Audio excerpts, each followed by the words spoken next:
నమస్తే ఫ్రెండ్స్, అందరు ఎలా ఉన్నారు? బాగున్నారా? నేను మీ Soujanya. Welcome back to Maitri's kitchen. ఈరోజు మన కిచెన్లో the most famous recipe bread omelette ఎలా చేయాలో చూద్దాం. మార్నింగ్ బ్రేక్ఫాస్ట్కి లేదా ఈవినింగ్ స్నాక్స్లోకి 10 మినిట్స్లో చేసుకునే రెసిపీ. బ్రెడ్ ఆమ్లెట్ ఒక్కొక్కరు ఒక్కోలా చేస్తారు. ఇప్పుడు మనం చేసేది కూడా అందులో ఒకటి. మరి ఇప్పుడు ఎలా చేయాలో చూద్దామా? బ్రెడ్ ఆమ్లెట్కి కావాల్సిన ingredients: 3 eggs, 4 bread slices, 1 onion, 2 green మిర్చి, 1 స్పూన్ కారం, 1 table spoon garam masala, salt తగినంత, కొంచెం పసుపు, కొంచెం కొత్తిమీర. ఇప్పుడు ఒక గిన్నె తీసుకొని చిన్నగా కట్ చేసుకున్న ఆనియన్స్, మిర్చి, కారం, గరం మసాలా, పసుపు, సాల్ట్, కొత్తిమీర ఇవన్నీ కలిసేలాగా బాగా కలుపుకోండి. తర్వాత 3 eggs అందులో వేయండి. ఇప్పుడు ఎగ్స్ అండ్ ముందుగా కలుపుకున్న మిశ్రమం బాగా కలిసేలాగా కలపండి. ఇప్పుడు స్టవ్ ఆన్ చేసి ప్యాన్ పెట్టుకోండి.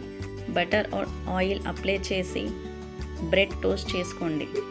బటర్తోనే అయితే టేస్ట్ బాగుంటుంది. నేను ఈ బ్రెడ్ స్లైడ్స్ని 2 సైడ్స్ రోస్ట్ చేసుకున్న తర్వాత ప్యాన్ లో ఫ్లేమ్లో పెట్టుకొని బటర్ వేసుకోవాలి. మనం ముందుగా రెడీ పెట్టుకున్న ఆమ్లెట్ మిశ్రమం తీసుకొని బ్రెడ్ దాంట్లో బాగా డిప్ చేసి ప్యాన్ మీద వేసుకోవాలి. బ్రెడ్ మీద బటర్ వేసుకున్నాక కొంచెం ఎగ్ మిక్స్ వేసుకొని బ్రెడ్ మీద మొత్తం స్ప్రెడ్ చేయండి.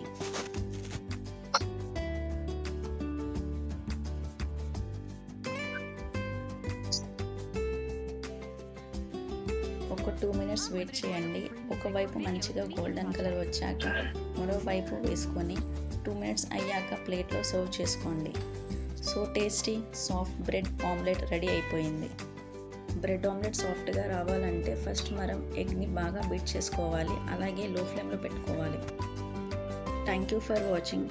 Please like, share and subscribe to my channel.